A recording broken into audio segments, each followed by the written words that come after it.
What's up, guys? Jordan here. I have a little story that I want to share with everyone, and it's all about perspective. It's all about how you view things and how you view the world. I met this guy this past weekend at the dog park, and we were sitting there chit-chatting, and he was telling me about his life recently. And he was telling me that his wife had a stroke in 2018, and he had to get one of his sons to come over and babysit her while he went out and did errands. And one of the errands was he had to take the dogs to the dog park. So as we were talking, he told me, yeah, she had a stroke, and she couldn't talk, couldn't move, couldn't do anything. So she was in the hospital for a few months, and then they finally got her out, but she had to go to a nursing home. So he took her to a nursing home, and the nursing home just wasn't really up to par. They could tell that like a lot of the workers weren't necessarily paying as close of attention that they felt that his wife needed, and she probably did. She's a stroke victim, so she's probably unable to use a bunch of her body parts, her hands and feet and all that other good stuff. She could barely talk. So they took her out of that one, and they wanted to go on and take her to another one. So they took her to another nursing home. And at this nursing home, it seemed to be a lot better, but a couple of months in, she fell down and broke her shoulder. So she fell down and broke her shoulder, but somehow she couldn't really walk very well. So there was a lot of nefarious things. It seemed. Now, I don't necessarily want this video to be talking about how bad or good nursing homes are. I mean, that's another topic for another time. And surely I'm going to view it as, surely there's some people who take their job seriously, and then there's people who don't. And that's in every industry. So they probably dealt with some people who weren't paying that close of attention to her like they needed to be, and maybe she fell out of her wheelchair and broke her shoulder. So he's going through this little bit of drama, well, a lot of drama with his wife, and he's trying to get her to recover. And at a certain point, they got her to where she could move her hands, she could move her feet, she could talk. They would know that she was there. She could talk very weakly, but she could still talk. And they were working on getting her to walk. And then they went back in there one day, and it was like she had a stroke again. She couldn't move at all. She couldn't move one bit. She was back to being complete, like almost like in a vegetative state, almost, but not quite. And so she was pretty much back to a vegetative state, and there was no explanation. They had all of this progress and then completely erased, back to square one.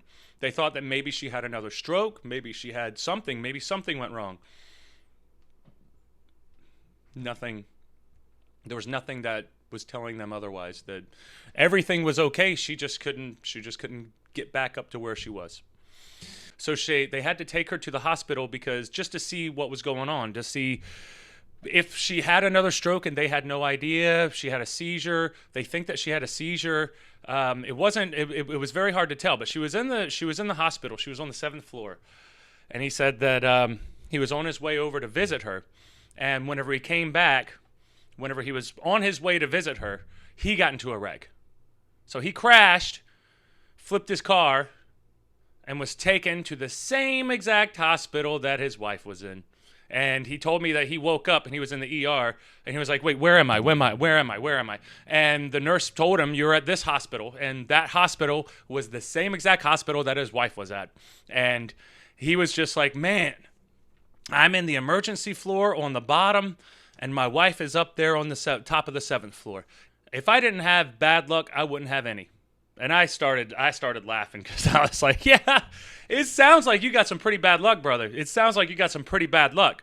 I mean, you got into a wreck, your wife had the stroke, and now all of this stuff, it does, yeah, man, you got a lot of bad luck. But what can you do about it? There's not much you can do about it. You just have to keep rolling with the punches or have the right perspective on it. So he gets out of the hospital, gets back home. They get the wife back to the nursing home. This time, she's back in the nursing home for maybe a month, and she broke her toe. So now they're very suspicious about this nursing home, and they're like, okay, after all this drama at this nursing home, I'm going to get her out of there and get her somewhere else where I'm more comfortable. So they get her out of there, and they put her into a third and final nursing home, and then COVID happens. When COVID happens, they're not allowed to go visit anymore. They can't go and visit their mom. He can't go visit his wife. So what do? You're like, okay, well, if we can't even see her, then we're going to bring her home. Bring her home then. So instead of dealing with the COVID social distancing protocols and probably not being able to see her anyway, it turns out that it was better for him to bring him home. So he brought her home, and he could tell that she had such a bright facial expression on her, and that you could tell, like he said, you can just see it in her face, you can see it in her eyes, that she is just happy to be home. She's happy to be home around people that love her. And that's huge, because she knows where she is.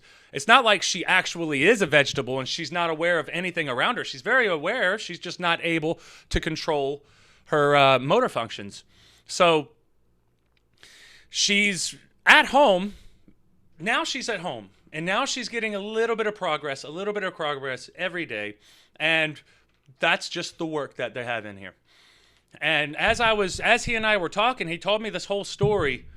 And the comment about, if I didn't have bad luck, I wouldn't have any, really had me thinking.